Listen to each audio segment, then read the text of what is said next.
Terakhir, oh Elda ya, masih Elda ya.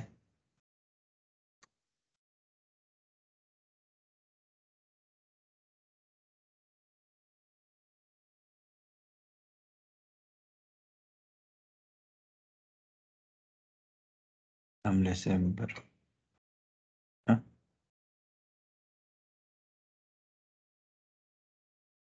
Ya.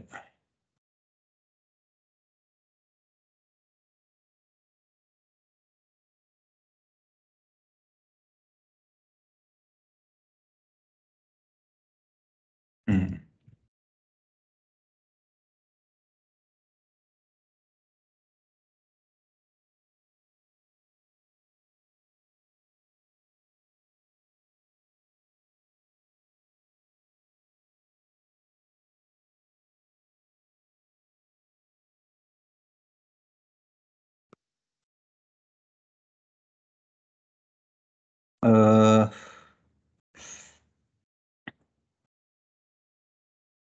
Saya agak lupa yang terakhir, tapi sudah belum yang ini ya?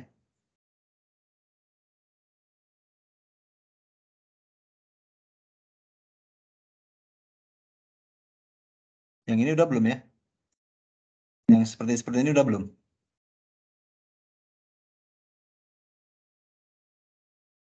Nah ini udah belum ya? Sepertinya belum, Pak. Belum. Yang gini-gini udah belum ya? Maksudnya udah ya? Udah, Pak. Udah ya? Iya. Yang ini udah ya? Yang ini Oh udah? ya, sudah Pak. Ratapan, Pak. Udah pernah ya? Yang ini udah juga udah ya? Ya rasanya sih udah ya. Oke, jadi mungkin saya sedikit review lagi. Jadi terakhir itu kita bahas tentang intinya adalah bagaimana kita secara fleksibel, kira-kira gitu, bisa connect ke grid. Ya, kalau kita menggunakan generator sinkron, maka kita harus atur bahwa frekuensinya harus sedikit lebih besar gitu ya. Tapi ya tetap harus berputar dengan ajak gitu, kira-kira gitu. Baru bisa nanti connect ke grid. Ya. Atau kita menggunakan mesin induksi ya untuk connect ke grid. Syaratnya adalah rotornya harus lebih cepat berputarnya ya, dibandingkan kecepatan medan putar. Nah, kira-kira gitu ya. Jadi selalu ada, sebentar saya ambil Wacom gitu ya.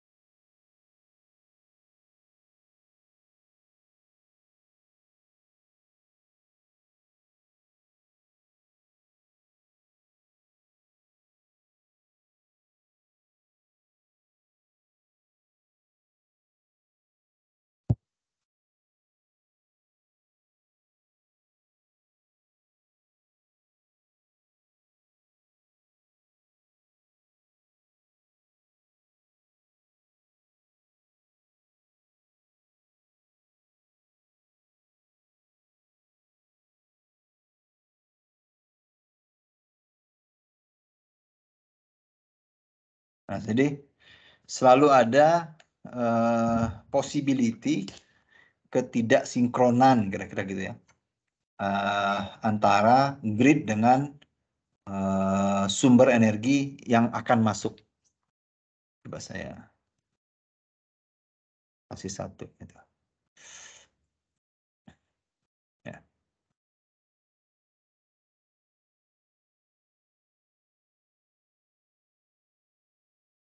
Jadi selalu ada kemungkinan itu gitu karena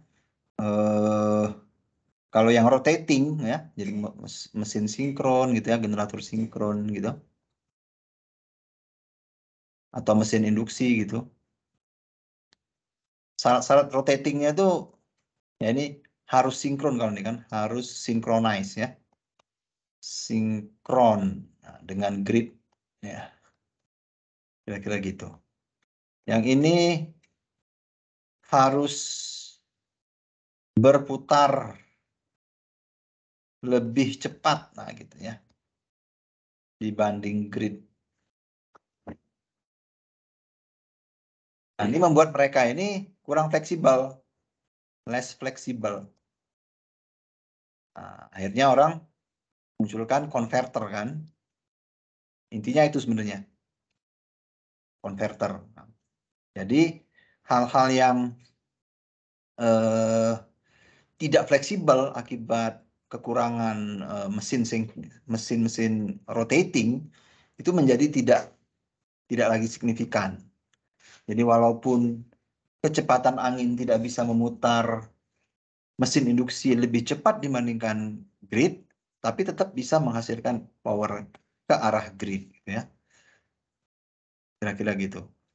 Nah, jadi fluktuasi power yang terjadi di sisi renewable energy ini itu secara fleksibel bisa dimitigasi dengan konverter. Nah, udah kita bahas kemarin ya. Kalau sedikit review itu adalah yang paling penting itu adalah grid connected inverternya, ya.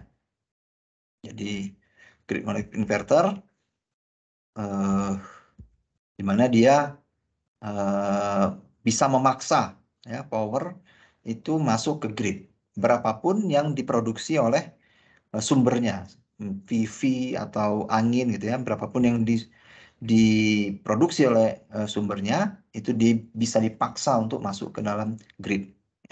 Nah, itu kefleksibelan dengan menggunakan dan saya juga udah tunjukkan ya bagaimana memaksanya ya, yaitu dengan cara menjadikan atau mengatur arus ya, arus IAC ini ya. Nah, mengatur IAC ini sedemikian rupa sehingga sefasa atau berlawanan fasa 180 derajat dengan tegangan AC ini. Dan ini sangat bisa dilakukan. Nah, kira-kira gitu. Ini sudah dibahas kemarin. Jadi walaupun power dari masing-masing ini berfluktuasi, ya nggak apa-apa gitu. Tetap dia bisa provide power yang fluktuasi juga, nggak apa-apa gitu ya. Walaupun nanti ada kopling ya. Jadi ada sebenarnya harusnya ada kopling, ada kopling yang menjaga dalam satu cycle atau 150 Hz ya, atau beberapa ya. Jadi bisa satu periode, bisa beberapa periode itu nilai powernya konstan. Jadi namanya decoupling kapasitor namanya. Ya. Decoupling cap ya kapasitor. Terus saya di sini ada ya, bahas di sini ya. Jadi seperti itu. Nah, ini ya, ini decoupling ya.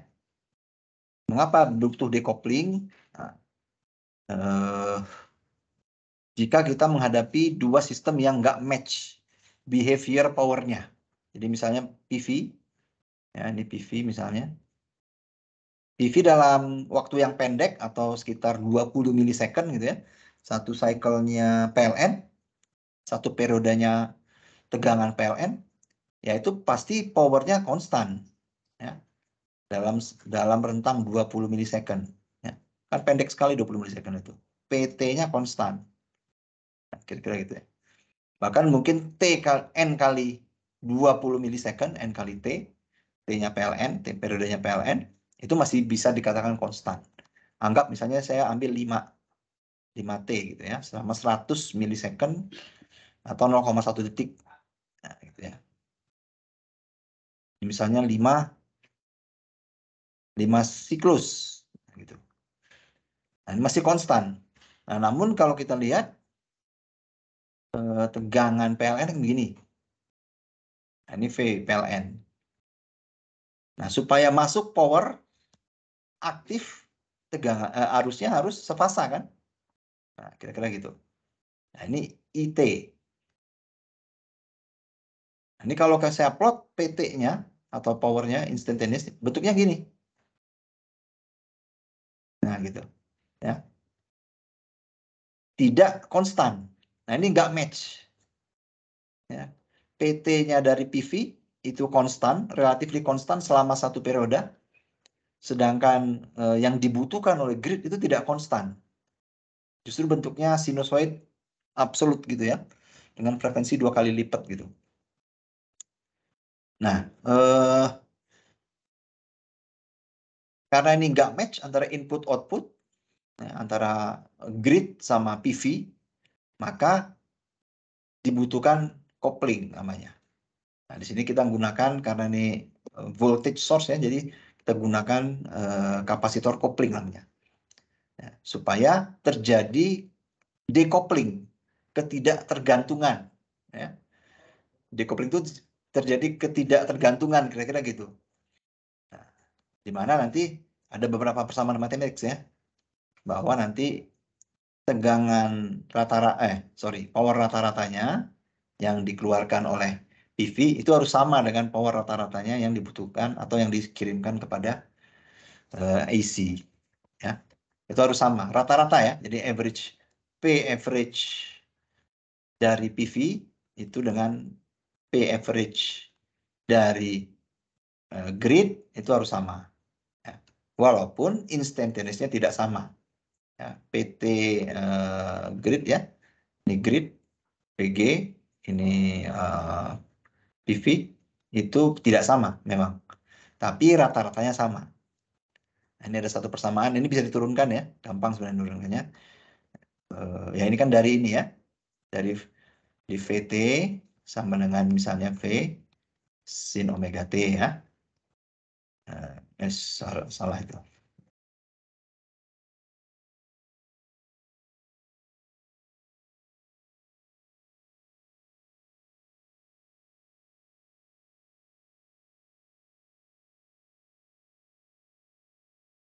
Sin omega T. IT-nya juga harus sama kan? Di I sin omega T. Karena dia harus sepasang. Jadi kalau dikalikan, jadi ada V kali I gitu ya. Sin kuadrat. Nah gitu. Jadi memang bentuknya sin kuadrat omega T seperti itu. Tapi kita, apa namanya, ini adalah V kali I sebenarnya. Nah, P grid, jadi biasanya kita V ini tuh kan V max ya, ini max ini ya. Nah, V max itu kan sama dengan V efektif kali akar 2. Ini juga sama I max itu, IM atau max ya, sama dengan I efektif kali akar 2 ya. Kita tahu nih ya. Jadi kalau sebenarnya saya gantikan dengan efektif, jadinya dapat akar 2 V efektif dikali akar 2 I efektif dikali sin kuadrat omega T. Akar 2 jadi 2. Nah, V efektif kali I efektif itu adalah P besar, P rata-rata. Ya, P grid ini. Kali sin kuadrat omega T. Nah, dapatlah persamaan ini ya. 2 kali P grid sin kuadrat. Nah, ini adalah instantaneous. Nah, sedangkan yang ini adalah P rata-rata ini. Ini P rata-rata nih. Nah, P rata-rata ini harus sama dengan P rata-rata PV. Itu yang harus sama. Sehingga terjadi balance tuh antara input dan output. Nah, untuk supaya itu bisa terjadi, maka dibutuhkan decoupling kapasitor. Nah, decoupling kapasitor ini harus di-size ya, di-sizing sedemikian sehingga dia bisa mengakomodir apa namanya, fluktuasi PT. Ya, PT sangat fluktuatif ya, PT-nya grid ya. Tapi rata-ratanya sama dengan yang PV. Nah itu ya kira-kira itu bahan-bahan apa namanya, penelitian-penelitian yang dilakukan oleh para ilmuwan ya untuk bisa mendekoppel atau menggabungkan antara PV dan grid, terutama untuk single phase. Ya. Kalau three phase lebih mudah. Single phase memang begitu. Kalau three phase itu lebih mudah. Ya. Kemudian saya pikir juga udah ya fotovoltaik ini. Sudah belum ya kemarin fotovoltaik? MPPT udah?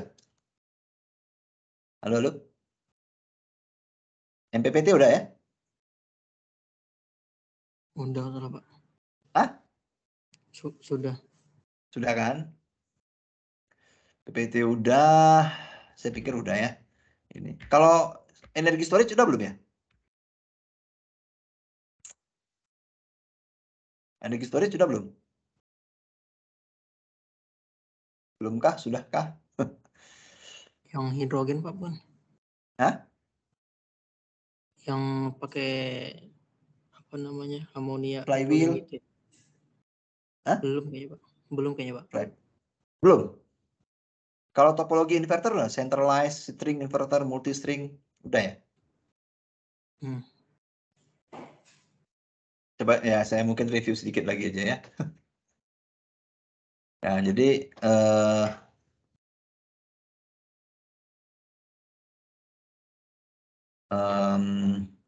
nah, untuk sistem-sistem besar itu kita menggabungkan kan beberapa banyak modul-modul PV ya. Kita gabungkan. Nah, ini ada beberapa cara menggabungkannya ya.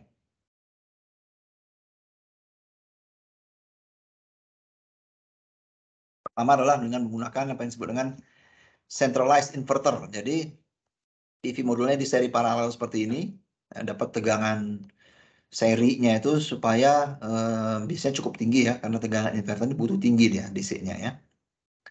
Nah, baru kemudian di paralel supaya dayanya naik. Kemudian menggunakan satu buah inverter 3 phase. Nah, ini ada kerugiannya, jadi kalau cuma satu seperti ini, jadi kalau ada problem di inverternya maka selesai, kita nggak bisa deliver power ke grid ya. Nah, terus yang perlu juga saya sampaikan ada namanya string diodes. Nah, string diodes ini gunanya adalah untuk supaya satu string yang lain itu tidak membebani ya, tidak ada arus. Misalnya saya punya string ya, kemudian tanpa diode ya misalnya ya. Nah, kebetulan string yang pertama itu produce tegangan 370 volt. String yang kedua 350 volt, lebih rendah kan? Nah, ini cenderung ada arus masuk kepada string yang kedua. Nah, untuk mencegah itu pasang diode. Nah, jadi setiap akhir string ya, itu nanti ada string diodes. String itu kumpulan PV modul dalam satu seri ya, yang diletakkan seri. Nah, ini ya. PV modus as series connection disebutnya string. Nah, di PV terletakkan seri gitu, dihubungkan seri, itu namanya string namanya. Ya. String. Nah, bisa untuk mengurangi apa namanya kerugian yang pertama, maka kita bisa pisahkan ya, jadi menggunakan beberapa inverter untuk masing-masing string. Jadi satu string ada satu inverter ya. Jadi kalaupun satu stringnya bermasalah, yang lain masih bisa. Nah, yang jelas karena cuma ada satu string maka nggak perlu ada diode. Ini nggak perlu ada diode di sini, aman deh. Ya, nggak ada ya, nggak ada diode. Jadi nggak ada losses di string diode dibilang. Kemudian MPPT-nya juga bisa masing-masing. Jadi kalau di sini kena shading, gitu, maka hanya string ini aja yang turun, ya, yang lain nggak. Cuman kita menggunakan inverter yang lebih banyak. Nah, itu. Kemudian ada juga sistem yang menggunakan namanya AC module. Nah, ini sudah mulai juga ya dipakai. Jadi setiap satu modul itu ada inverternya. Ya, Anda beli PV gitu, di dalamnya sudah ada inverternya, jadi tinggal connect ke grid. Nah, jadi tidak perlu di seri-seri dulu, langsung aja gitu ya, dari DC ke AC. Apa namanya, satu modul sudah menggunakan inverter di dalamnya.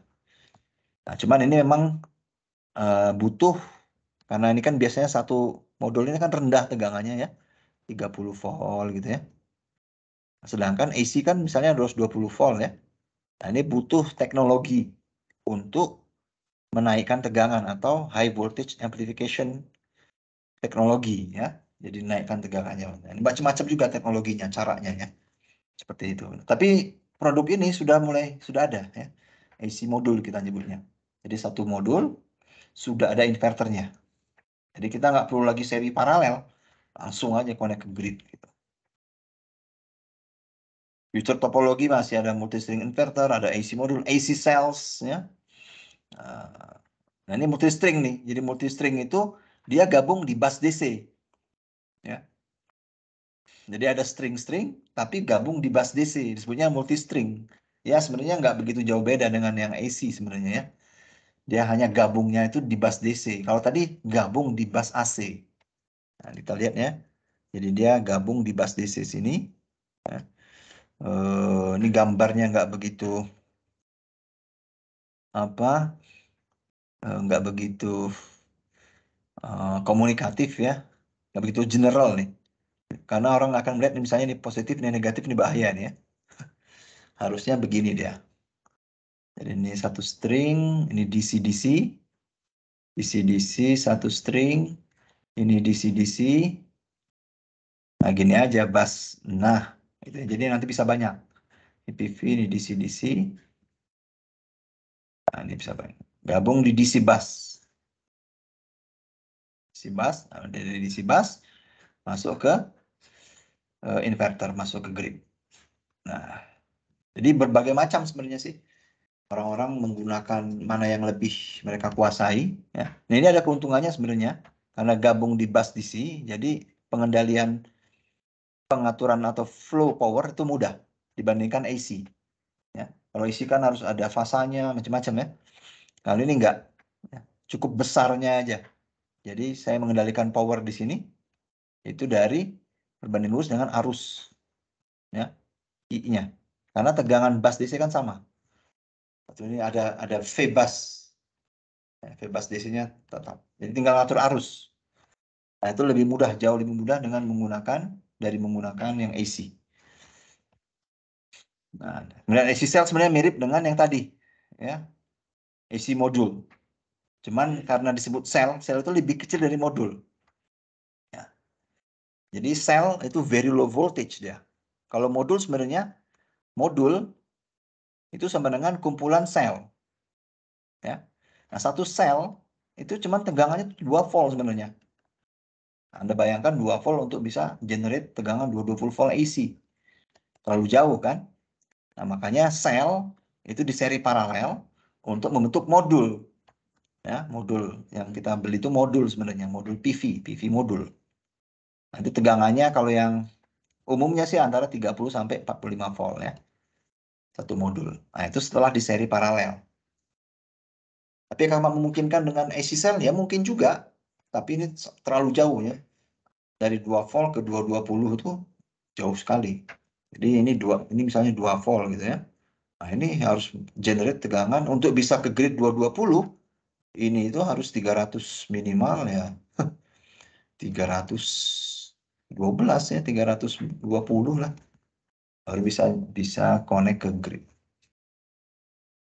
Nah, jadi seperti itu. Tapi ada teknologi itu. Jadi high ratio DC-DC converter kita nyebutnya. Begitu ada. Jadi untuk bisa apa namanya connect ke grid itu ya macam-macam ya. Nah ini ada beberapa klasifikasinya. Ya.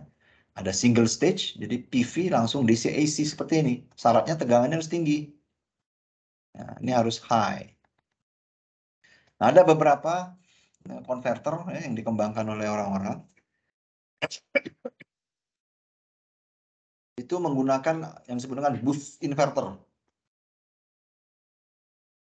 Boost inverter itu bisa menaikkan tegangan DC rendah menjadi AC yang lebih tinggi.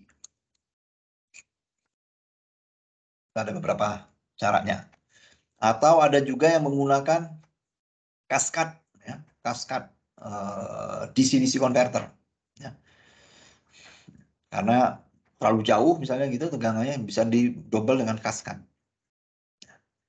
Nah, ini kita sebut single stage karena cuma sekali ya. Jadi ini harusnya mengandung satu teknologi untuk menaikkan tegangan PV yang rendah atau PV-nya udah tinggi, modul PV-nya. Jadi PV-nya udah tegangannya udah 300 sekian gitu. Sehingga bisa connect ke grid gitu ya. Nah, ada yang dual stage. Dual stage adalah misalnya PV-nya rendah tegangannya.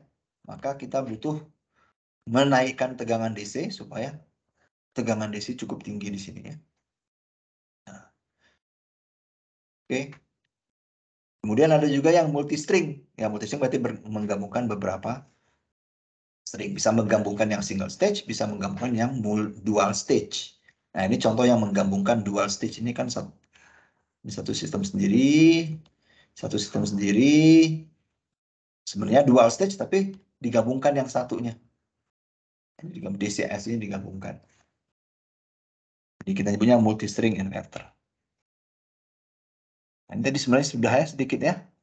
Saya bahas tadi ya. Kok ada lagi ya? Nah, ini power decouplling ya.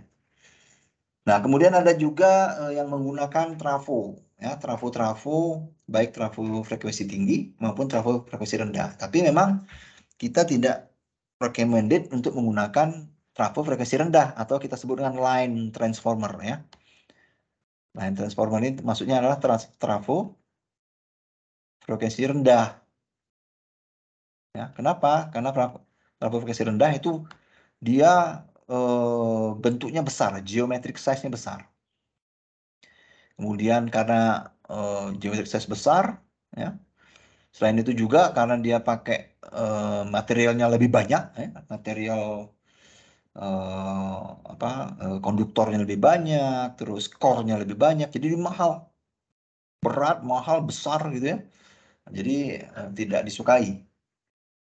Boleh pakai ini ya, pakai low frequency transformer ini pada sistem-sistem yang very high rating ya, mega VA, megawatt ya. Bisa gitu ya. Karena nanti harganya akan sama dengan yang high frequency. Nah, tapi kalau untuk aplikasi-aplikasi dengan watt yang rendah, itu orang lebih suka menggunakan high frequency transformer. Ya, jadi dari PV seperti ini high frequency ya, dari PV seperti ini. Kemudian kita ubah menjadi AC. Pakai inverter nih, Ya. Inverter, dapat tegangan inverter AC, ya, tegangan AC. Jadi di sini tegangannya AC sudah ini. Jadi terhadap ground ini AC ya. Ini AC, ini juga AC. Di sini nih sebenarnya yang paling AC ini. Nah, kira-kira gitu. Nah, jadi langsung bisa connect nanti ke gridnya. Tapi sebenarnya ini transformer ya, mirip push pull ya. Oke. Nah, kita lihat coba yang setelahnya. Nah, ini ya. Jadi cara kita connect ke grid itu ya penggambarannya seperti ini MOSFET ya. Ini inverter sebenarnya. Ini harusnya dipisahkan oleh ini arusnya ya. Karena ini sumber arus nggak apa-apa ya. Kalau di sumber tegangan harus dipisahkan dengan L ya.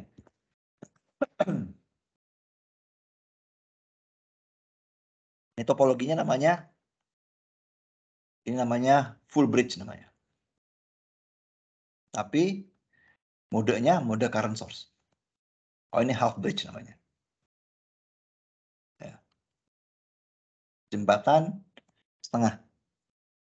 Tuh.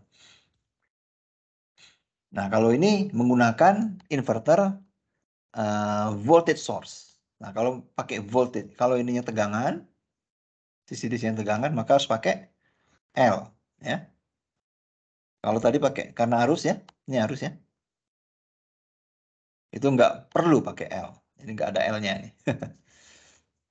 Ya. nggak perlu pakai L. Tapi kalau misalnya apa namanya, sumber tegangan, sumber tegangan, pada sumber tegangan, jadi ini pakai tegangan nih, pakai sumber tegangan, maka dia harus pakai L ini. Ya. Kalau ini kan udah kita bahas ya, kemarin udah saya kasih contoh juga. Jadi bagaimana connect ke grid adalah mengendalikan di grid ini. Nah, ya, sepasang dengan tegangan. Nah, kemudian ada beberapa topologi lain. Ya. Nah, ini memang agak sedikit detail, nyemplung ke elektronika daya banyak ya. Jadi varian dari teknologi full bridge ini, ya, itu inverter itu banyak sekali, ya. Terutama kalau kita deal dengan tegangan-tegangan tinggi, tegangan-tegangan besar, maka ada caranya, ya, ada caranya gitu. Nah, kita nggak mau pakai trafo masalahnya, trafo ini problem ya, pakai trafo nih. Nah, kita nggak mau pakai trafo, jadi langsung aja tegangan-tegangan besar. Nah itu, sedangkan rating dari komponen-komponen ini itu mungkin tidak bisa tegangan besar, ya. Misalnya kita pakai MOSFET, MOSFET ini tegangannya rendah-rendah ya, di sekitar 400 volt. IGBT lebih baik, IGBT bisa sampai tegangan yang paling tinggi itu adalah sekitar 4500 volt. Ada IGBT yang bisa kekuatannya, tegangan tembusnya itu adalah 4500 volt. Tapi kalau MOSFET itu ratusan dia, 400 volt atau 600 volt paling tinggi. Ya, jadi nggak bisa lebih tinggi itu. Nah, kalau pada aplikasi pengen tegangan lebih tinggi, maka kita harus gunakan topologi-topologi tertentu. Yaitu biasanya kita sebut dengan topologi yang bisa digunakan multi level ya. Multi level inverter. Nah, oke. Dia mirip half bridge sebenarnya. Ini ya. Nah, gitu. Atau full bridge gitu. Mirip. Atau kalau saya gambarkan half bridge seperti ini ya. Nah, cuman yang satu ini dibagi dua. Ini juga dibagi dua. Dibuat dua switch. Nah, ya. Terus saya gambar sini aja ya. Nah, yang ini yang atas. Yang tadi yang satu jadi dua. Yang bawah juga sama. Dari yang satu jadi dua. Nah, gitu. Supaya terbagi tegangannya. Nah, tapi karena kita tidak bisa menjamin on off itu bareng ya, atau ada makanya kita gunakan beberapa teknik. Salah satu tekniknya adalah yang namanya neutral point clamp, menggunakan dioda. Jadi yang titik tengah ini itu dipasang dioda. Nah, gitu. Ini juga sama. Nah, kebalik, tapi kalau ini kebalik, nah, gini ya. Gantung arahnya ya. Nah, jadi gambar saya jadi begini sekarang. Nah, kira-kira gitu. Nah, ini titik neutralnya di clamp, sehingga tegangan yang terjadi pada transistor-transistor ini tidak melebihi ratingnya. Dipaksa untuk tidak melebihi ratingnya. Nah, kira-kira gitu. Nah, nanti dari titik ini baru ke grid. Nah, ini C-nya ya. C tengahnya. Nah, gitu kira-kira gitu. Ini agak salah dikit gambarnya nih ya. Harusnya ini connect ke grid. Ini yang connect ke grid, ini salahnya. Ini harusnya connect langsung. Nah, ini yang connect ke grid ya. Nah, ini connect ke sini. Nah, kira-kira gitu. Ya. Ya, tapi kira-kira gitu. Ada cara-caranya untuk deal dengan tegangan yang lebih besar ya. Itu ini banyak sekali ya, multi level inverter ini. Topologinya banyak ya. Ya, tapi ini out of bahasan kita ya. Ini contoh AC modul. Ya. Kalau AC modul, tegangan sudah cukup tinggi. Tegangan sudah cukup tinggi, karena ini bukan sel ya. Jadi mungkin sekitar 30 sampai 45 volt. Nah, ini 48 volt nih, contohnya 48 volt. Nah, jadi ini tegangan PV-nya 48 volt. Nah, tapi tidak cukup tinggi ya untuk bisa connect ke grid. Nah, makanya saya pakai trafo. Nah, ini disebutnya flyback transformer ya. Flyback ya. Flyback. Jadi topologi ini disebutnya topologi flyback. Topologi flyback ini. Jadi di primer itu membuat arus seperti bolak-balik. Harusnya gini. Nah, gitu. Nah, pada saat dia dinyalakan, si saklar ini dinyalakan, naik arusnya. Dan di sini nyala naik arusnya. Tapi pada saat dipadamkan, tiba-tiba hilang arusnya memang. Harusnya tiba-tiba hilang. Ya, harusnya si induktor ini. Munculnya di sini dia, di sekunder. Jadi arus muncul di sekunder. Jadi tidak seperti trafo yang biasa. Trafonya flyback ini. Menyebutnya semi trafo. Kemudian dibuang, istilahnya di generate di primer, dibuang di sekunder. Kemudian nanti dibuangnya melalui dua cara seperti ini. Nggak harus seperti ini ya, tapi ya ini salah satu caranya begini. Jadi ada center tap, namanya center tap ini ya.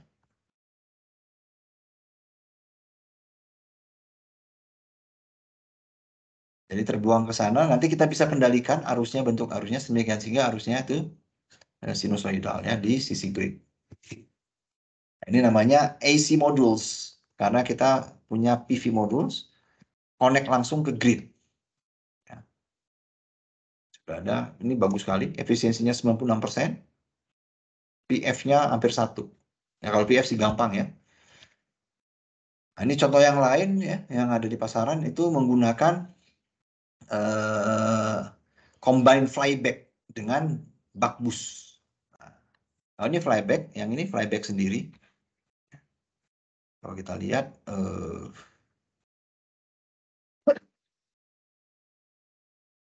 tanpa ini itu flyback. Ya. Tanpa ini, tanpa yang ini itu flyback. Sama kayak yang tadi. Nah, kemudian saya combine dengan buck boost. Nah, ini kita harus buka buku lagi buck boostnya. Tapi intinya adalah nanti men-store energi di induktor, tanda kutip ya, induktor primer. Store energi di induktor primer, buang di induktor sekunder. Kira-kira gitu. Jadi combine antara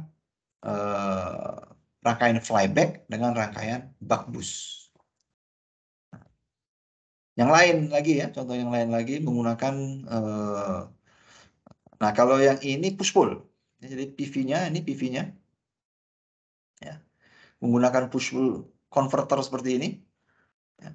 Ini sebenarnya ini tuh mirip full bridge ya, kalau Anda lihat ya.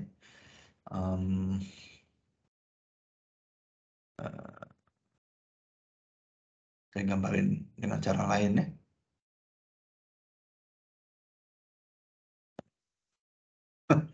Susah ngelihatnya kalau kayak gini. Jadi ini satu saklar. Kemudian ada saklar lagi. Tas gitu ya. Susah ngelihatnya nih. Ini penggambarannya nggak begitu oke. Ya, tapi ya kira-kira gitu. Ini ada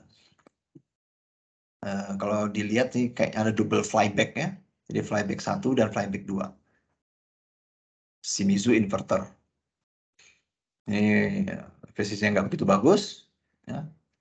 Tapi bisa tegangan yang lebih rendah ya, 28 volt. Lalu menggunakan buck boost. Buck boost inverter. Tapi ini sebenarnya kalau dilihat ini bukan buck boost ya. Yang buck boost itu adalah yang ini. Ini buck boost.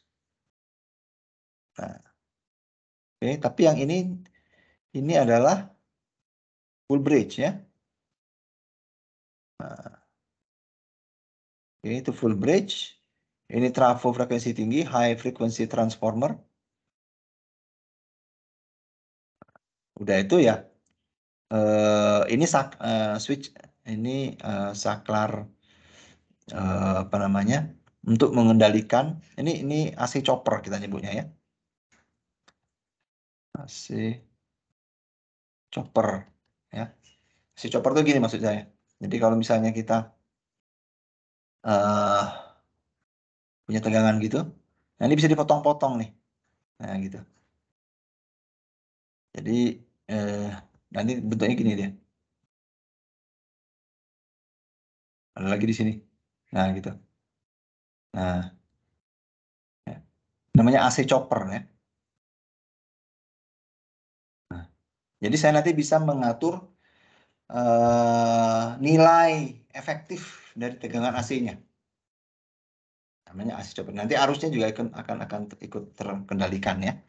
Ya nggak usah begitu detail ya. Yang jelas Anda bisa tahu beberapa topologi-topologi yang digunakan ya. Yang digunakan pada inverter grid connect ya. Yang penting tahu itu aja gitu ya. Tapi yang elektro akan bisa ngelihat ya. Kalau teman-teman elektro ya kemungkinan bisa melihat. Tapi kalau yang bukan elektro mungkin ini apaan sih gambarnya. Misalnya ini saya lihat kalau ini adalah flyback ya. Kelihatan flyback nih.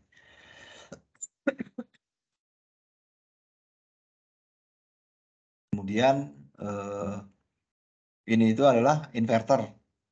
Ini inverter biasa ini, inverter low frequency ini. Ya. Kemudian ini adalah filter nih. Nah, kira-kira gitu. Nah ini ada penyarah ya, satu penyarah.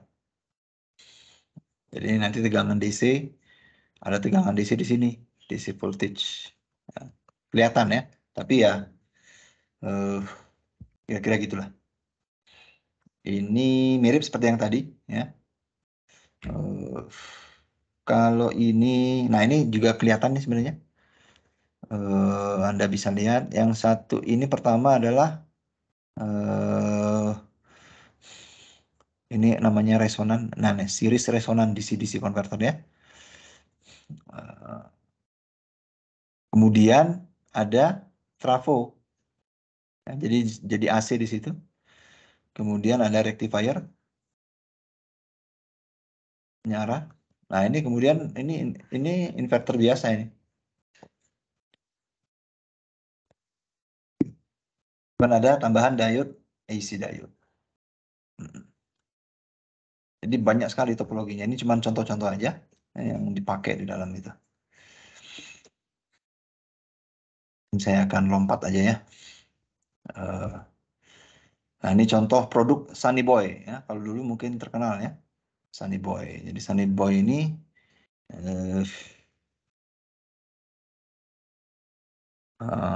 punya 3 PV string. Input PV stringnya ada 3 ya. Jadi boleh sampai 3 gitu. Kalau ini adalah kelihatan sekali ini adalah boost converter. Ya. Nah ini mereka connect di DC bus ya. DC bus. Nah, kemudian DC bus ini adalah half bridge inverter. Kira-kira gitu. Jadi bisa kita analisa ya satu-satu. Oh ini tuh rangkaian si Sunny Boy itu kayak gini. Nah ini sudah ya. Ini adalah Powerlink. Nah ini produk juga dari Powerlink ya. 4,5 kW. Dia pakainya apa? Pakainya ini adalah inverter, high frequency inverter, full bridge. Ya. Nah, kemudian masuk ke high frequency transformer, kemudian disearahkan rectifier, diratakan oleh kapasitor, dapat DC bus. Nah, ini ada beberapa stringnya. Mereka connect di DC bus. Kemudian untuk connect ke grid menggunakan full bridge. Nah, ini full bridge. Ini juga ya. Oke, nah jadi itu contoh-contoh produk-produk yang ada di pasaran ya untuk bisa connect ke grid ya. Macam-macam ya. Macam-macam teknologi, macam-macam teknik orang untuk bisa connect. Tapi yang jelas dengan adanya converter nih, inverter, rectifier dan sebagainya ini itu menjadi sangat fleksibel. Ya. Kita tidak lagi khawatir dengan fluktuasi ya, yang terjadi, fluktuasi tegangan, fluktuasi power yang terjadi pada PV. Nggak perlu khawatir lagi, kira-kira gitu. Fluktuasi angin misalnya, itu nggak perlu khawatir lagi. Dengan adanya konverter, karena sangat fleksibel ya. Jadi dia akan memaksa power akan masuk ke grid. Nah, kemudian ada beberapa evaluasi atau diskusi perbandingan ya antara macam-macam teknologi ini. Saya pikir apa namanya itu kaitannya adalah agak detail memang. Misalnya komponen rating ya. Jadi rating komponennya, jadi dari arusnya sekian ampere, tegangan tembusnya berapa, kemudian cost-nya secara relatif seperti apa gitu ya. Karena produksi atau produsen transistor itu nggak banyak di dunia. Produsen transistor itu nggak banyak di dunia. Bisa Anda lihat itu sama seperti mobil juga sama ya.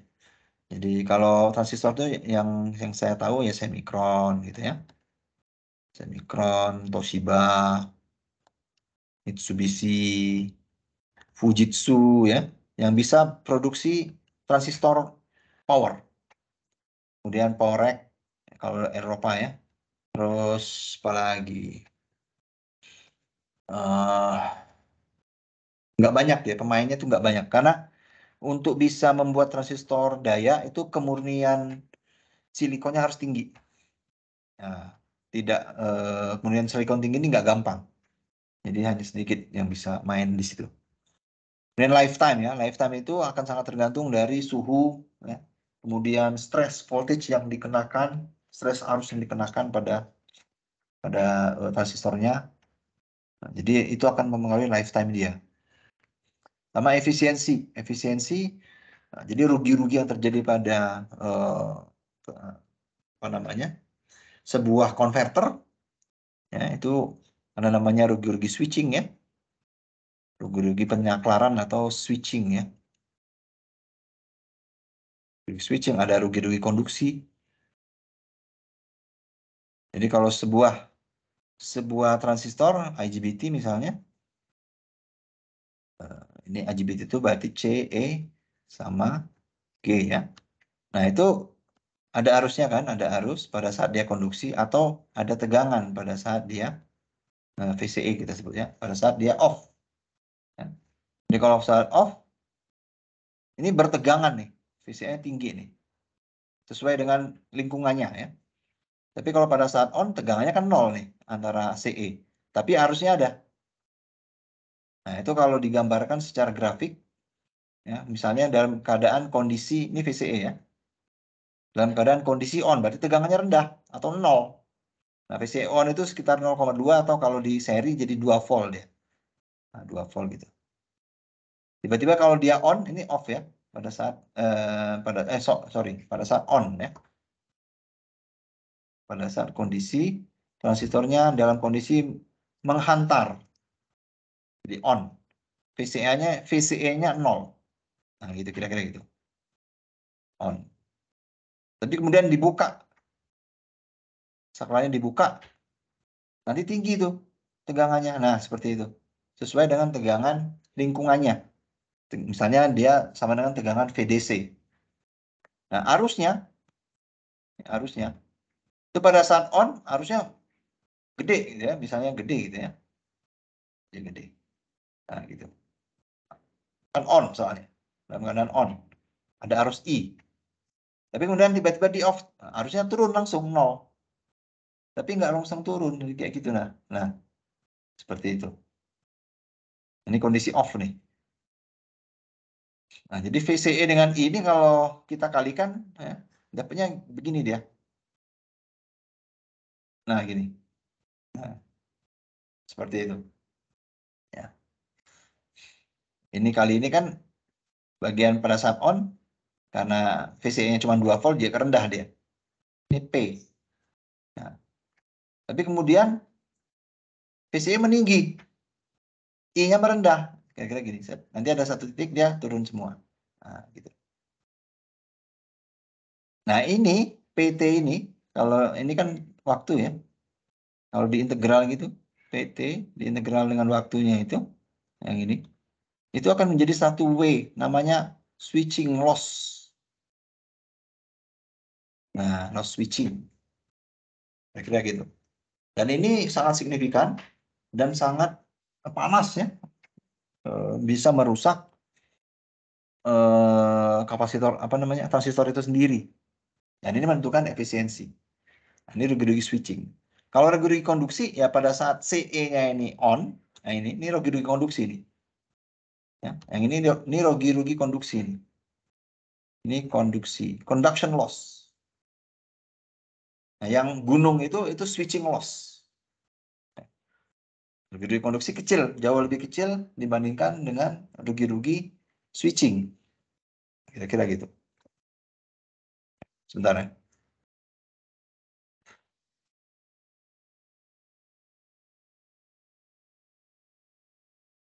Sebentar. Uh,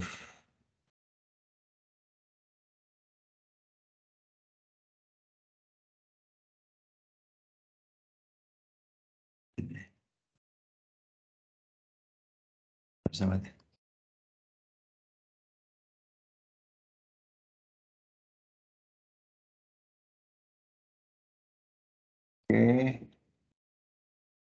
Nah, kemudian ada selain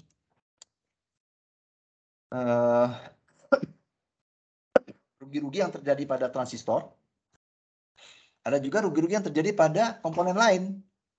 Ya. Jadi ada L di sana, ada C, ini ada rugi-ruginya ya.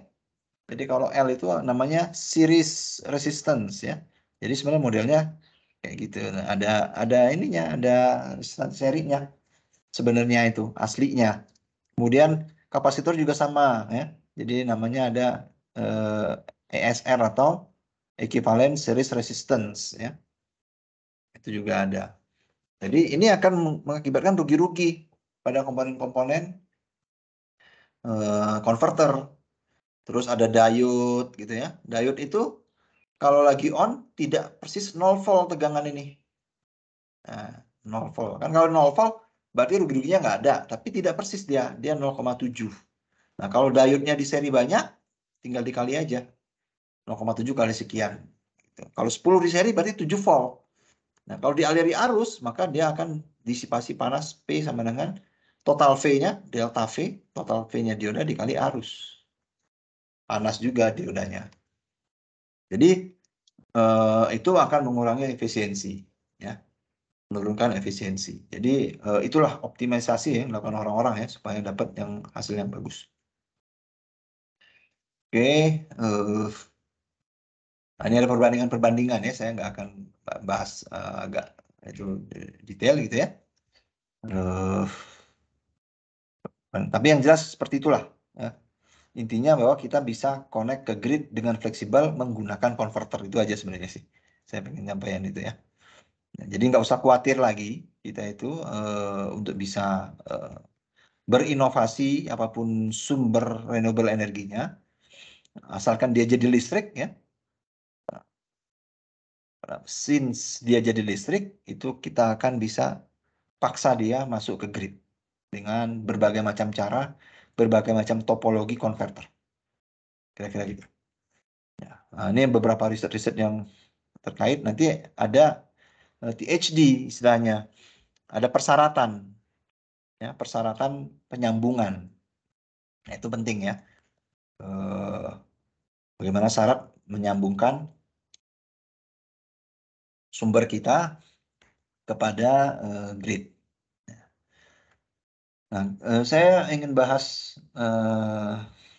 lanjut bahas mengenai storage. Nggak tahu sudah belum kemarin ya.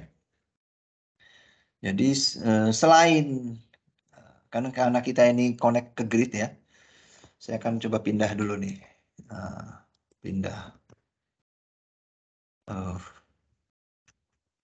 Pindah slide.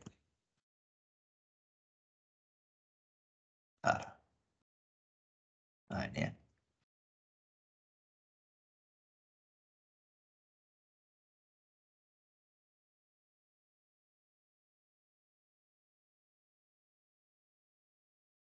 Hapus dulu.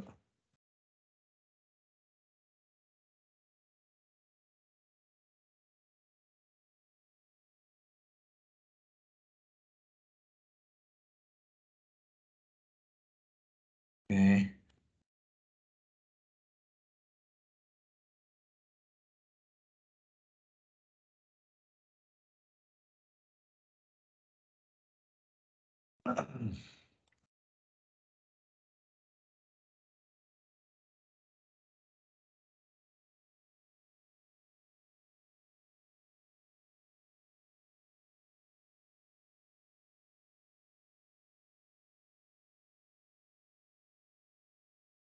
Nah, oh ya, nah, ini ya.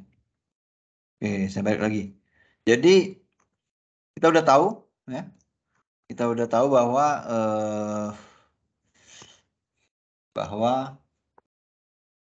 nggak ada masalah lagi sebenarnya kalau saya pengen connect ke grid. Oh, tidak ada masalah sama sekali dengan adanya converter, semua bisa difasilitasi. Nah, artinya terutama masalah sinkronisasi. Nggak ada lagi tuh masalah sinkronisasi itu. Selama saya bisa generate power, saya pasti bisa masukkan power itu ke dalam grid. Ya. Theoretically seperti itu. Ya. Walaupun fakta atau nyatanya di lapangan ada minimum ya, minimum power ya yang harus di-generate supaya bisa masuk ke grid. Tapi itu nggak begitu penting gitu ya. Jadi sepanjang saya bisa generate power, maka pasti bisa saya masukkan ke grid. Kira-kira gitu. Nah, problemnya adalah grid ini merupakan power system. Ya, power system yang kita udah kenal, power system. Di mana power system itu terdiri dari pembangkit kan, dan beban-beban, loads, electric loads, ya, electric loads. Ada pembangkit lagi di sini. Di sini electric loads, di sini electric loads, electric load lagi. Di sini ada pembangkit lagi, dan seterusnya. Ya, di Jawa itu lebih dari 300 pembangkit untuk bisa menyuplai power ke apa namanya, ke sistem Jawa, Bali, Madura, Jamali ya, Jawa, Jamali, Jawa, Jawa, Jamali, Jawa, Madura, Bali ya, Jamali. Itu 300 lebih pembangkit untuk bisa masuk. Oke, nah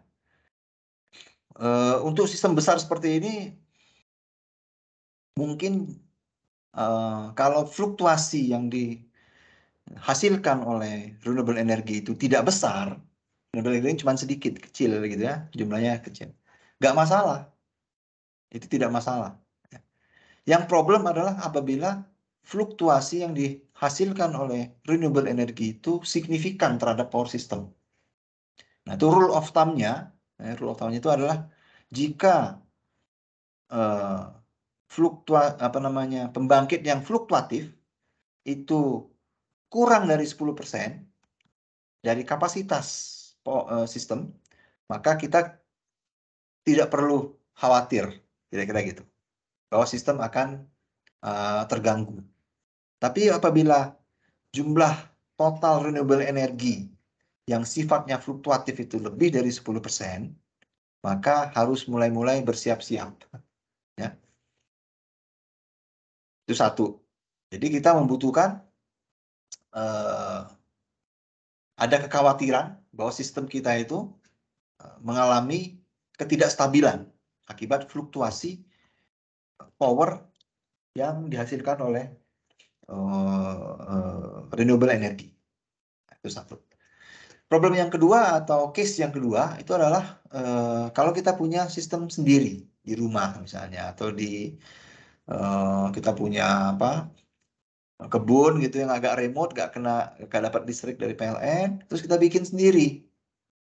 Misalnya yang digambarin ya di layar, kita punya wind turbine sendiri, kita punya PV sendiri gitu ya, kita punya generator genset atau generator set gitu ya sendiri gitu. Kita punya loadnya sendiri ya. Kita nyalakan gitu kira-kira gitu. Nah, loadnya ini kan cenderung konstan. Kita nyalakan semua loadnya ya gitu. Ada TV, ada kulkas, cenderung konstan dia, tidak berubah ya. Nah, sedangkan engine generation system juga cenderung pengennya konstan ya, karena dia kecepatannya nggak begitu cepat. Nah, tapi yang ini kan nggak bisa kita kendalikan sesuai dengan kecepatan angin. Ini juga sama, tidak bisa kita kendalikan sesuai dengan radiasi. Sehingga bisa jadi ini PT-nya itu bentuknya seperti ini. Nah, power ya. Ini juga sama. Ya, powernya bisa seperti ini PV. Nah, apalagi PV itu lebih fluktuatif ya. Padahal payload seperti ini. Nah, dalam listrik itu kita mengenal kesetimbangan daya. Jadi harusnya P oleh PV ditambah P instantaneous ya. Nah, ini ya. Oleh wind ditambah P oleh engine EG ya. Kita lupakan dulu si baterainya gitu ya. Itu harus sama dengan payload. Nah, anggap dulu baterai nggak ada. Jadi kalau misalnya PV-nya begini, wind turbine juga sama begitu, maka untuk bisa sama dengan lurus, maka si PG harus begini-begini juga kan? Kira-kira gitu. Supaya kalau dijumlahkan, ini dijumlah gitu, ditambah, sama dengan payload yang lurus. Nanti nggak mungkin ini. Nggak mungkin. Engine generation system tuh nggak bisa begitu, nggak secepat itu dia. Ya. Dia dianggap cepat, tapi tidak secepat itu. Nah, jadi kita bisa tambahkan apa yang kita sebut dengan storage system. Storage system. Di mana yang fluktuatifnya ini itu di-handle oleh bagian fluktuatifnya. Ya. Jadi kalau misalnya engine generation systemnya harusnya begini, ini EG ya, harusnya ya, maka kita pisahkan dia menjadi konstan ditambah begini-begini. Nah, itu oscillating kita sebut berbahasa Inggrisnya oscillating component and average component atau constant component. Nah, ini nanti diambil oleh EG, genset ya, engine genset. Nah, ini diambil oleh baterai atau energy storage system.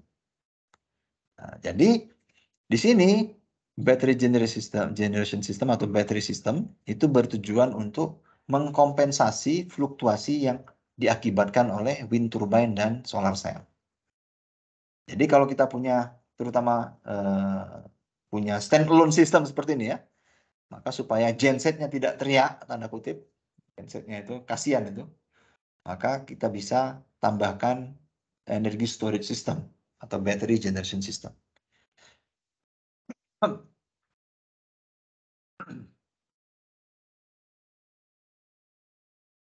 Oke. Nah, jadi kira-kira seperti itu ini pembukaannya kira-kira gitu ya. Nah, akan lewatkan. Itu kalau kita bicara sistem yang kecil. Kita bikin sistem sendiri kecil di rumah misalnya ya, atau di suatu tempat remote gitu. Tapi bagaimana kalau kita punya sistem yang besar, power system, ya, di mana renewable energinya itu signifikan jumlahnya. Apakah case ini tidak terjadi? Salah sekali. Case ini sudah terjadi. Bukan belum terjadi, sudah terjadi dan bermasalah. Contohnya adalah di Jerman. Jerman itu semua karena ada insentif yang diberikan atau feed-in tarif ya, yang lebih mahal dibanding harga listriknya Jerman, maka orang ramai-ramai memasang solar cell di rooftop. Nah, akibatnya apa? Akibatnya pada saat sore hari, itu kan mereka nggak produksi lagi. Nggak produksi lagi, sehingga terpaksa itu PLN-nya Jerman itu harus menghidupkan generator-generator secara cepat. Ya. Dan kita bayangkan bahwa generator, kalau generator kayak genset sih cepat ya. Genset pakai diesel gitu. Tapi ini kan generator pakai batu bara, pakai macam gas, lama. Sehingga terjadi instability pada power system. Nah, untuk memecahkan problem itu, maka si pemerintah Jerman ini itu melarang mematikan pembangkit. Karena lama. Pembangkit itu nyalainnya lama, sinkronisnya lama. Ya. Jadi kalau terjadi penurunan radiasi matahari gitu ya, jam-jam 4, jam 5 sore, itu pembangkit harus nyala kan? Karena menyala itu membutuhkan waktu yang lama, maka akhirnya ya sudah jangan dimatikan pembangkit itu, dinyalakan, tapi nggak produce energi atau tidak connect ke grid atau dibuat set wattnya rendah sekali. Artinya apa? Artinya bahan bakar dibakar tapi tidak memproduksi atau tidak menjual energi. Rugi, efisiensinya sangat rendah. Kita nyebutnya standby energy generation sebutnya. Dia standby aja atau hot stand ya, beberapa orang nyebutnya hot stand. Kebayang kalau ini jumlahnya banyak, maka seperti membakar gas atau membakar batu bara percuma saja. Dengan tujuan untuk stabilize power system akibat masuknya renewable energy. Jadi renewable energy ini punya dampak negatif ya. Kalau sudah sangat besar jumlahnya, nah itu punya dampak negatif terhadap power system. Nah itu satu. Jadi ngidupin terus. Jadi PLN itu misalnya ya, PLN itu harus ngidupin 5 pembangkit batu bara, bakar batu bara, tapi nggak jual energi. Hanya untuk siap-siap kalau misalnya kurang, baru masuk dia. Kan rugi. Rugi sekali. Namanya hot stand namanya. Nah yang kedua, pada saat apa namanya panas gitu ya, panas sekali si solar cell-nya produce banyak, tapi beban rendah. Mau dikemanakan itu? Nah, itu harus disimpan.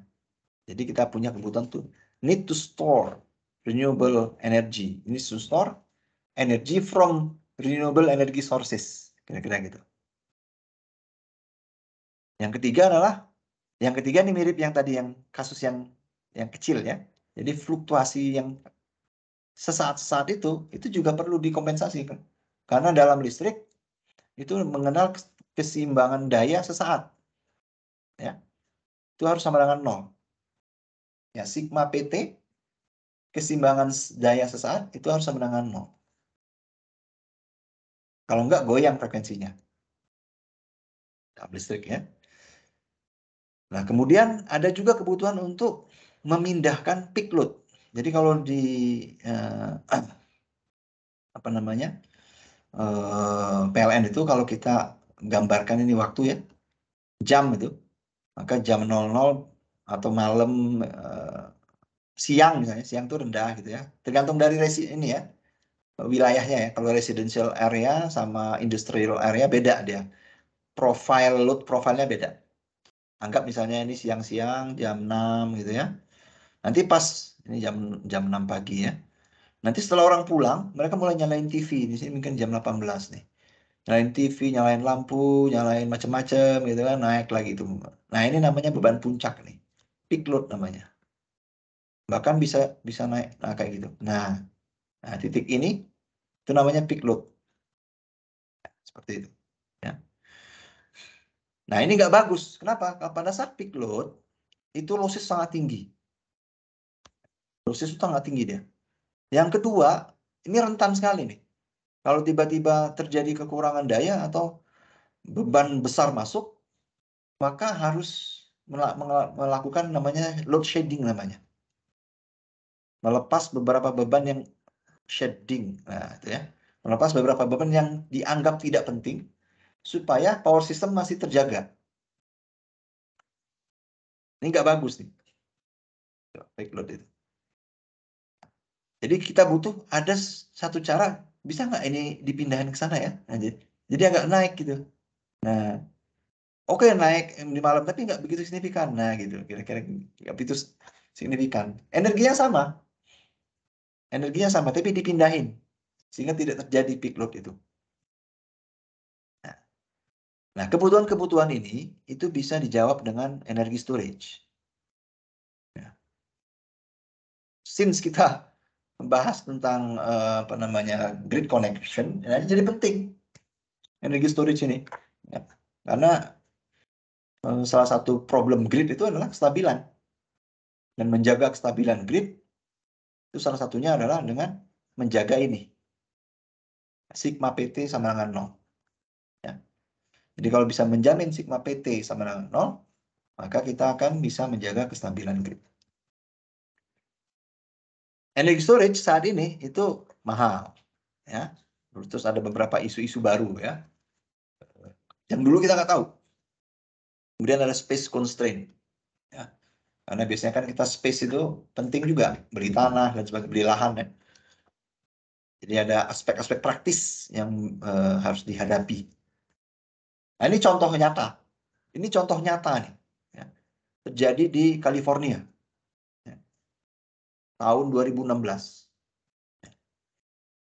Yang jingga itu adalah apa namanya?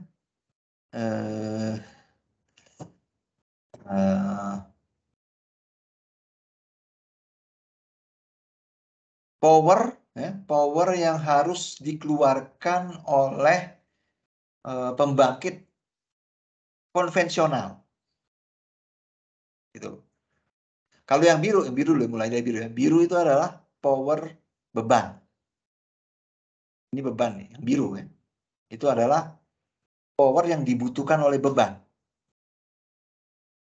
Sumbu X-nya adalah jam, ya. Jadi jam 1, gitu, ya. Jam 2, jam 3. Mulai jam 6 itu naik powernya. Orang mulai menyalakan sesuatu dan sebagainya, gitu, ya. Nah, nanti di jam 20 turun lagi. Nah, ini mungkin industrial, ya, daerah industri, ya. Orang pulang kerja itu ternyata lebih rendah powernya, ya. Tapi yang pas kerja lebih besar power yang dibutuhkan.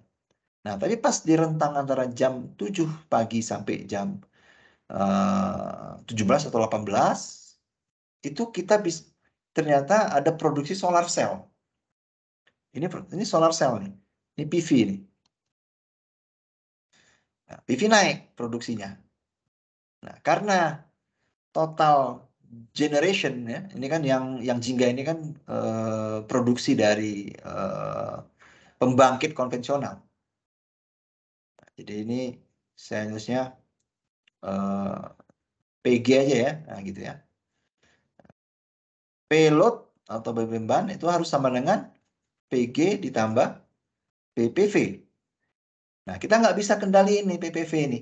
Karena PPV ini MPPT, maksimum power point. Sebesar-besar mungkin dia inject power itu ke grid. Nggak bisa kita kendalikan PPV ini.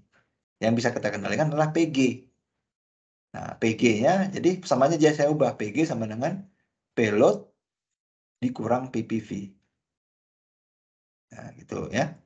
Nah, payloadnya sudah tertentu karena orang mulai menyalakan berbagai hal dengan aktivitasnya, dikurang PPV, dapatnya yang jingga ini, PG.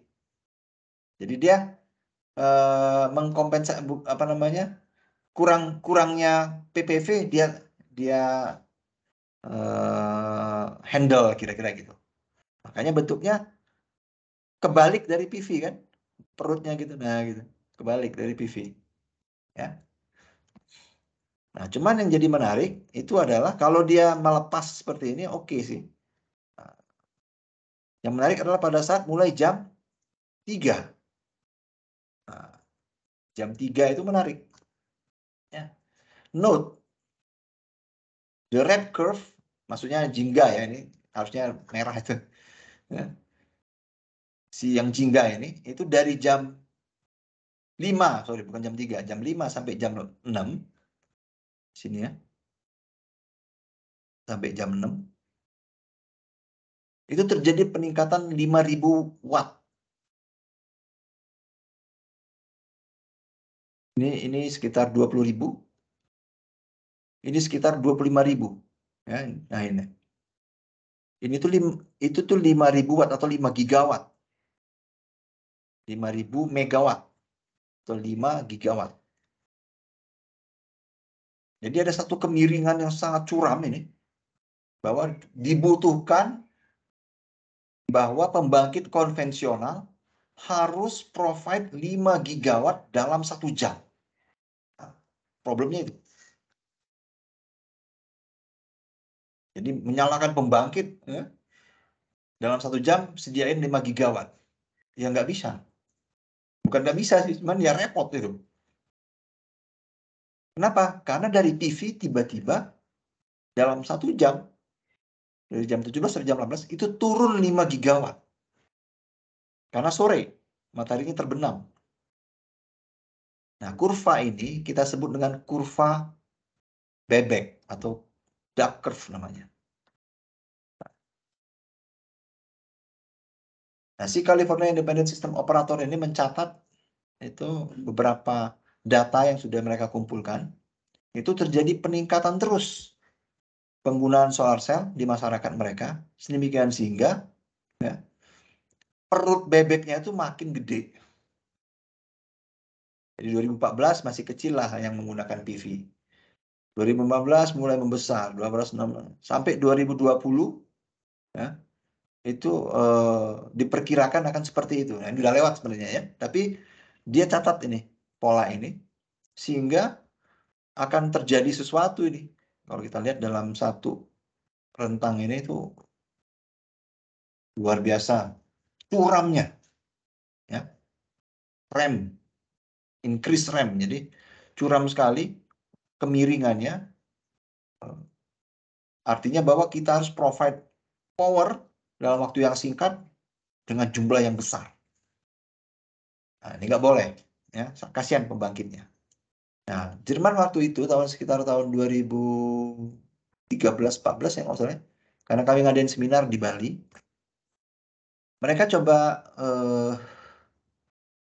mitigate ya.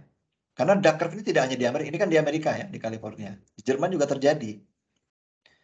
Mereka coba mitigate ini dengan menggunakan apa yang disebut dengan pembangkit cepat. Jadi bahkan mereka pasang iklan lah kira-kira gitu ya. Kami bisa produksi pembangkit yang cepat. Cepat dinyalakan, cepat juga produce power. Tapi ini bukan jawaban kalau menurut saya ya. Apa namanya?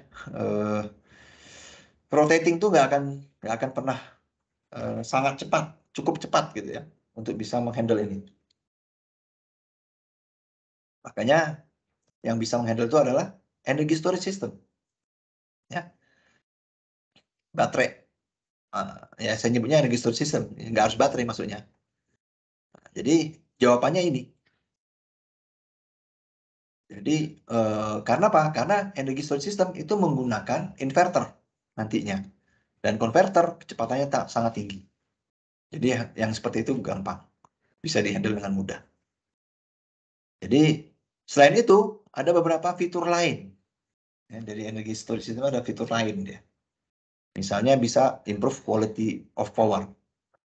Harmonik bisa diturunkan, cost fee bisa dinaikkan dari sistem, ya, power factor bisa dinaikkan. Kemudian bisa support juga pada saat pembangkit ada pembangkit yang padam. Nanti bisa support power dia. Ya. Tergantung dari ketersediaan jumlah energi pada storage sistemnya. Nah, kita lihat satu-satu ya. Pertama adalah flywheel. Ini paling sederhana ini. Jadi energi storage itu nggak harus baterai ya. Baterai itu kan chemical, dan chemical itu nggak gampang. Rumit sistem chemical itu. Dan itu sangat tergantung dari material lagi kan. Baterai itu bukan teknologi yang sederhana ya. Tapi kalau flywheel itu teknologi sederhana. Kita punya massa. Ya. Kita punya massa, terus kita punya motor. Kita couple dengan motor. Ini vertikal ya, jadi motornya di sini. Ini massa besar. Ya nggak harus begini ya. Bisa pakai belt dan sebagainya. Terus kita putar. Ini motor, kita putar. Jadi kalau kita putar, nah ini massanya. Jadi kita seakan-akan store energi dalam bentuk energi kinetik. Energi kinetik itu adalah setengah J omega kuadrat.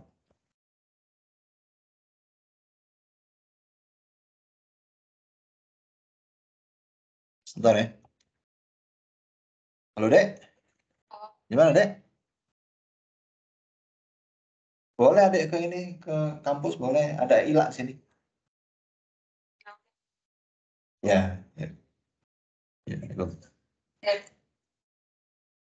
Nah, jadi kita store energi dalam bentuk energi kinetik setengah J omega kuadrat ya.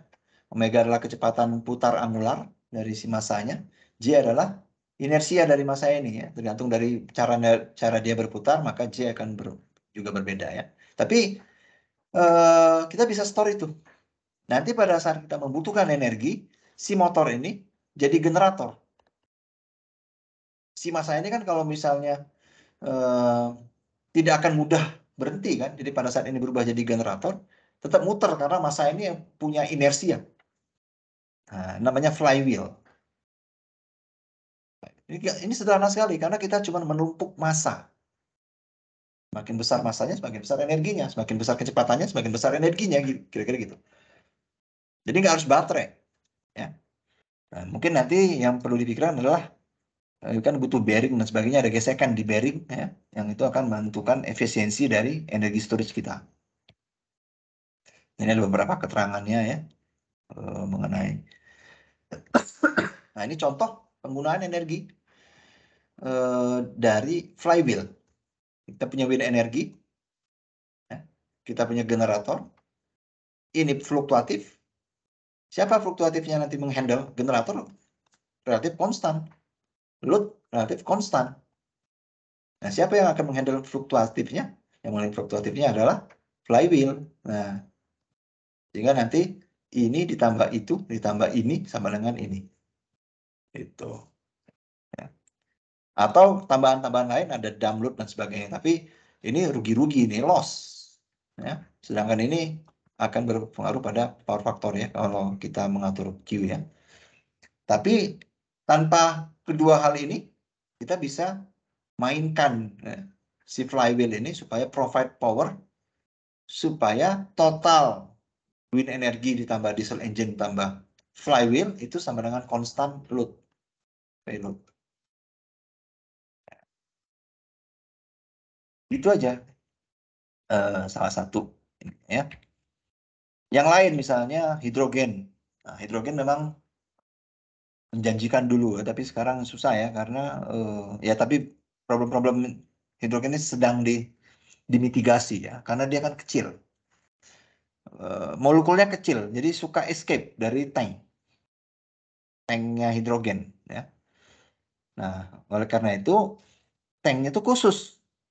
Karena tanknya khusus jadi mahal. Jadi storage untuk hidrogen ini jadi mahal. Yang kedua, hidrogen itu flammable, reaktif. Jadi kalau dia bereaksi cepat itu bisa jadi ledakan. Ya. Makanya kita kenal ada bom hidrogen. Ya, jadi itu problem juga. Jadi itu harus dimitigasi. Ya. Cuman kalau kita bisa sudah store hidrogen, ya, kemudian kita gunakan fuel cell, nah itu jadi bersih. Kenapa? Karena saya bisa menyalakan lampu ini, terus waste-nya itu adalah water. Nah, kemudian storage yang lain misalnya, ya, compressed air. Jadi udara dikompres, ya, kayak dalam kompresor gitu.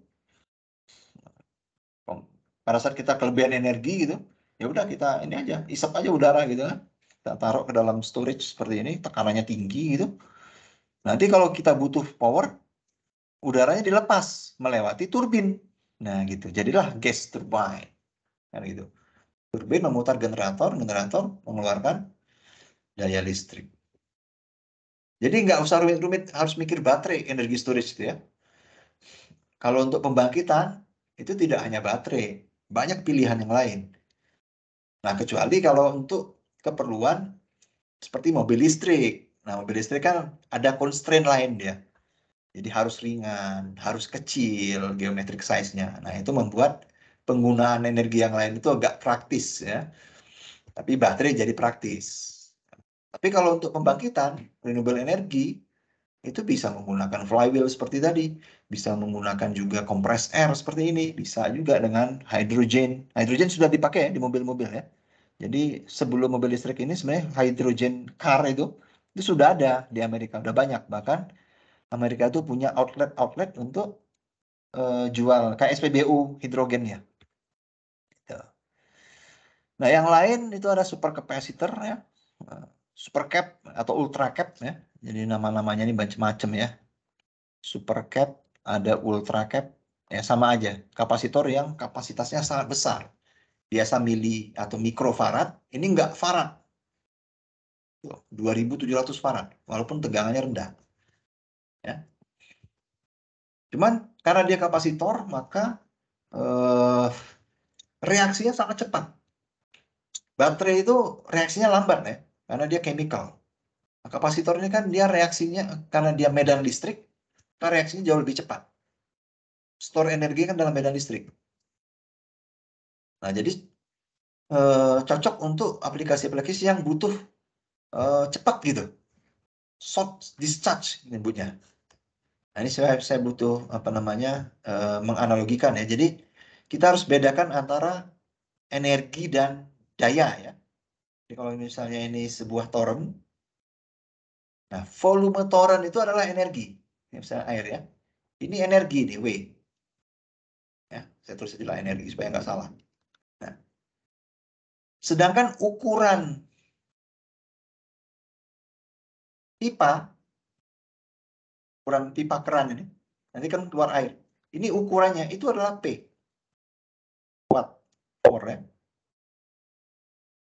Daya ya. Gitu. Jadi Anda bisa punya toren yang gede sekali, tapi wattnya kecil. Karena pipanya kecil.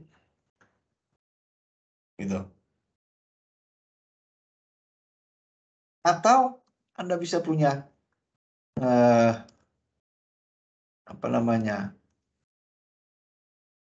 toren yang kecil, tapi ukuran pipanya gede. Torennya kecil. Nah, gitu. Tapi pipanya gede. Nah, gitu. Berarti wattnya gede nih. Ini W-nya kecil. Wattnya gede. Nah, gitu. Nah, si superkapasitor ini cenderung yang ini dia. Ya. Kita nyebutnya specific high specific power. Nah, high. Jadi dia bisa bursting 1000 watt kira-kira gitu atau 100 kW gitu ya. Tapi sebentar karena ketersediaan airnya atau energinya itu sedikit. Paling 10 detik misalnya gitu. Karena dia memang spesifik energinya atau energi density gitu sebenarnya itu rendah. Jadi kalau misalnya kita punya baterai, kita punya superkapasitor dengan volume yang sama ya, volume ya, jadi geometric size-nya sama, maka energi yang terkandung di dalam baterai itu lebih besar dibandingkan energi yang terkandung dalam superkapasitor. Tapi baterai tidak bisa dihajar langsung 1000 ampere, nggak bisa. Tapi superkapasitor bisa. Ya. Nah, keuntungan lain dari superkapasitor itu adalah bisa dihajar arus besar, baik charging maupun discharging. Kalau baterai, discharge-nya terbatas, apalagi charging-nya. Arus discharge itu terbatas dia. Apalagi charging-nya. Charging-nya itu harus terbatas banget. Makanya lama kan charging baterai itu. Kita pakai baterai 2 jam habis, tapi charging-nya 10 jam. Nah, kira-kira gitu. Tapi superkapasitor enggak. Charge dan discharge bisa cepat. Nah, itu keistimewaan dari superkapasitor. Ya.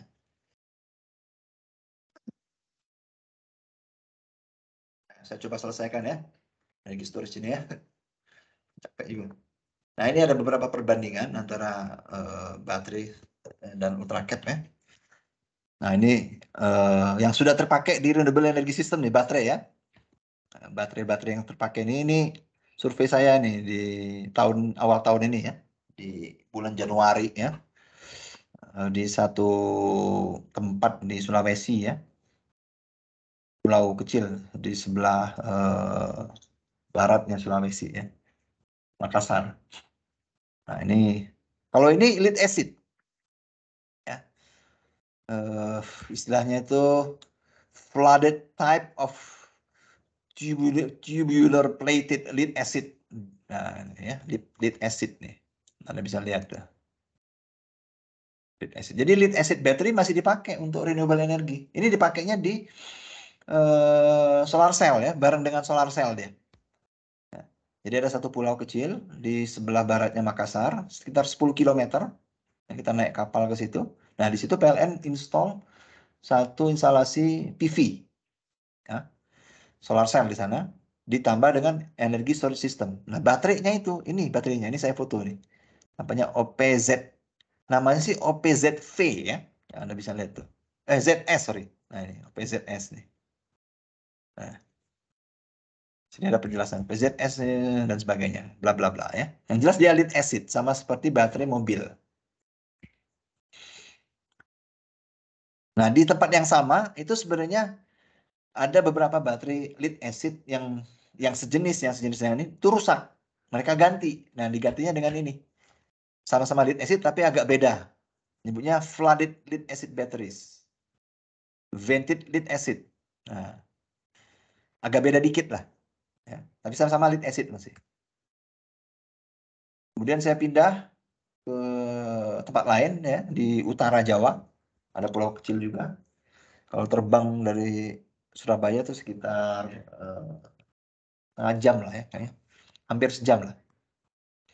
Nah, di situ ada instalasi solar cell dan ada baterainya. Itu pakainya lithium ion. Anda bisa lihat yang dimerahin tuh.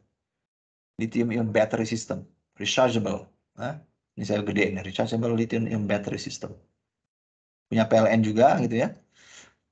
Jadi PV-nya itu disupport oleh battery system seperti ini. Nah, ini contoh ultra cap, ultra kapasitor ya. Ultra kapasitor diletakkan di dalam kontainer, digunakan untuk stabilizer microgrid. Ya. Jadi fluktuasi akibat PV atau wind turbine distabilize oleh superkapasitor. Nah, ini sudah ada yang jual di Indonesia. Kebetulan banyak teman saya nih kerja di PT Harif, itu ada tulisannya ya. PT Harif suka nawarin juga, apakah Pak Trides butuh superkapasitor gitu ya, yang kontainer seperti ini. Suka nawarin ke saya juga. Saya bilang belum perlu. Ya, tapi sudah ada ya. Dan karena dia dalam kontainer bisa mobile, jadi Anda bisa bawa kemana-mana itu. Nah, yang lain itu smash. Nah, smash ini lebih hebat dibandingkan superkapasitor. Jadi bisa generate atau bisa boosting power dalam waktu singkat. Powernya gede banget. Superkapasitor sudah bisa gede, tapi tidak segede smash. Smash itu adalah superconducting magnetic energy storage. Jadi kalau kita punya lilitan, saya gambarin ya, lilitan ini, ya. Terus saya injek arus 8000 ampere misalnya, ya udah hampir seperti petir ya. Nah, kemudian saya saya gambar ulang aja ya supaya agak jelas. Jadi saya punya induktor, kemudian saya injek arus, misalnya pakai suatu power supply gitu. Nanti arusnya ngalir kan? Arusnya ngalir. Nanti dapat arus maksimum misalnya 8000 ampere. Nah, ini energi tersimpan di dalam induktor itu adalah setengah Li kuadrat kan. Jadi semakin I-nya ada, induktansinya ada, berarti ada energi yang store. Cuman kan nggak mungkin saya hubungkan terus ini apa namanya, nanti short. Ini kan short nih, dalam keadaan steady state short, rusak baterainya. Ya. Power supply-nya rusak. Jadi ini saya bikin satu mekanisme. Nah, satu lagi di sini mekanismenya. Nah, ini saya buka, tapi sambil nutup ini. Sehingga nanti rangkaiannya tinggal begini. Ini saklarnya udah nutup. Arusnya tetap mengalir 8000 ampere misalnya. Gitu. Muter-muter aja arusnya. Bisa nggak seperti ini? Bisa. Syaratnya apa? Syaratnya resistansi parasitik yang berada di dalam induktornya itu sama dengan 0. Kalau enggak, hilang dia energinya dalam resistansi itu. Jadi setengah R IR kuadrat. Ya. Losses resistif. Gimana cara membuat R-nya 0? Nah, buat R-nya 0 itu dia harus berada dalam suhu yang sangat rendah. Alias dalam kondisi superconducting. Jadi R-nya 0, nggak ada losses. Ini ya, R-nya 0. Suatu ketika dibutuhkan, ya udah, tinggal dihubungkan lagi saklarnya gitu ya. Ada saklar di sini gitu, ini dibuka. Ya udah boosting dia arus ke sana gitu. Kan karena si L itu kan seperti sumber arus. Energinya gede banget. Nah, kira-kira gitu cara kerjanya.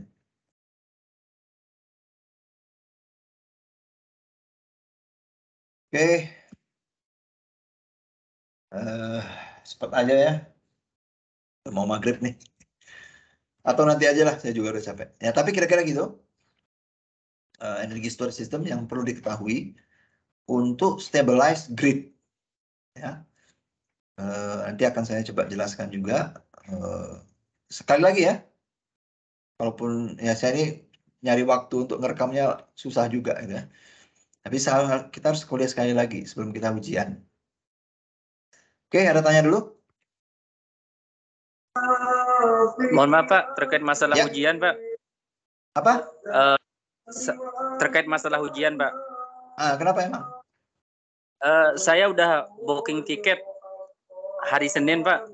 Saya udah Ya, di terus? luar Bandung. Itu namanya fait accompli namanya. Bukannya tanggal 22 terakhir kuliah? Iya Pak, saya pikir hari ini gitu ujiannya Pak. Enggak lah, saya nggak mau ujian sebelum bahannya habis. Iya Pak, maksudnya bisa nggak ujiannya online gitu Pak? Terus gimana, siapa yang ngawas kalau online?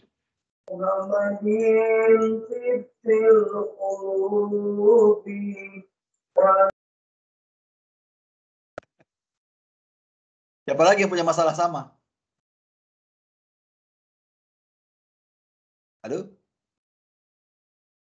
Ya Pak, berdasarkan list yang dibuat Pak, ada 3 mahasiswa Pak. Oh, 3 mahasiswa yang punya masalah sama. Ya, kurang lebih serupa Pak. Ya, kenapa kok pulangnya sebelum tanggal 22? Jadi Pak, beberapa ada yang bilang karena kurang lebih sama seperti yang Mas Parman bilang Pak. Terus juga ada acara keluarga dan persiapan acara keagamaan itu sih Pak.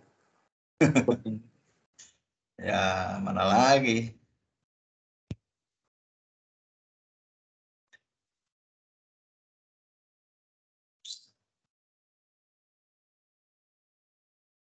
Ya, nanti saya pikirkan cara, tapi apa namanya? Emang jam berapa itu pulang Seninnya? Saya sih dari pagi Pak berangkatnya Pak. Dalam perjalanan sih Pak, perjalanan mudiknya Pak. Ya kalau Senin sih sama saja dengan Sabtu itu, ah.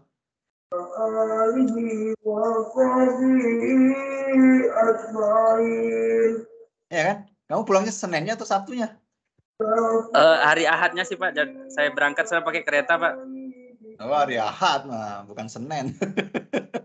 Nyampe lokasi hari Selasa pagi Pak. Apa? Nyampe rumah hari Selasa pagi gitu Pak. Lama di perjalanan Pak. Ya, tapi gimana cara ngawas ujian online gitu ya?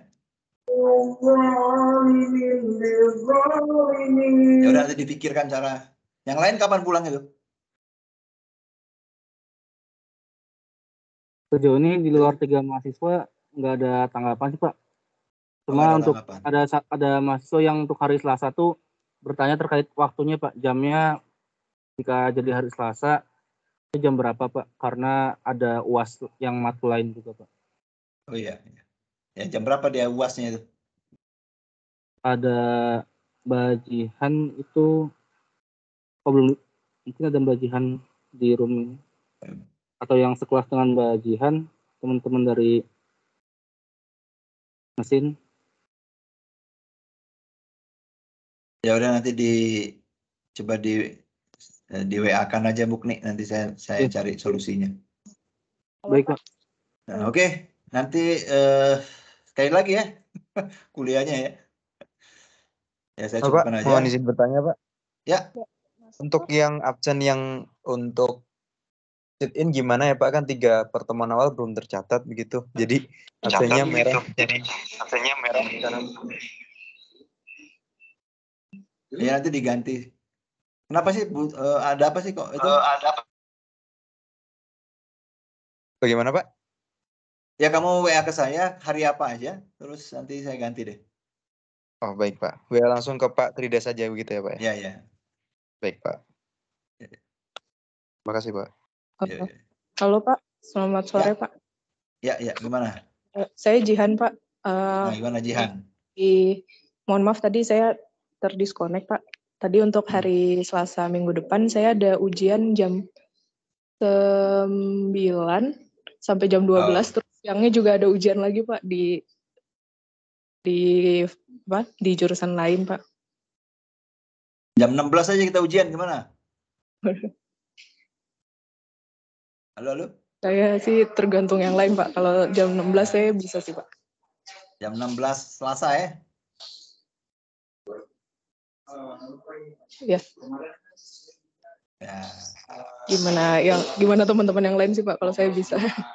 Ya. Ya udah. Oke, sip. Oke.